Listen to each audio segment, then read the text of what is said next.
आज आपल्यासोबत कालनिर्णयचे सहसंस्थापक, संपादक आणि व्यवस्थापकीय संचालक जयराज साळगावकर आलेले आहेत.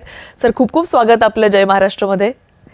पण केवळ कालनिर्णयचे सहसंस्थापक, संपादक किंवा व्यवस्थापकीय संचालक ही एवढीच त्यांची ओळख नाहीये. ते उत्तम लेखक आहेत. अनेक पुस्तकं त्यांची नावाजली गेलेली आहेत, गाजलेली आहेत, ज्याच्यामध्ये मला वाटतं कशासाठी कुठवर, जगप्रवाह, अजिंक्य योद्धा, बाजीराव, कर्झन काळ, मुंबई शहर गॅझेटियर, सारस्वतांचा संक्षिप्त इतिहास, अशी अनेक पुस्तकं त्यांची खरं तर फार गाजलेली आहेत. त्या सगळ्यावर सुद्धा आपल्याला आज या निमित्तानं चर्चा करायची आहे.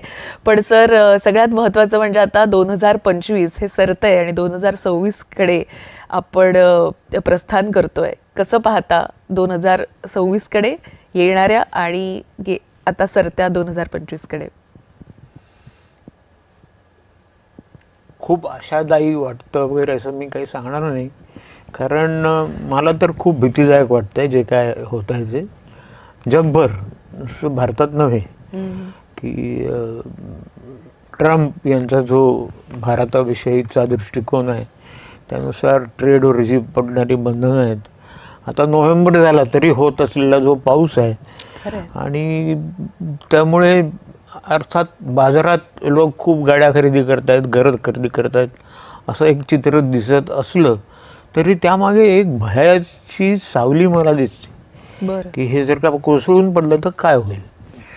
आणि चलनवाढीचा दर कमी आहे, त्याच्यामुळे आपल्याला असं वाटतं की चांगलं आहे.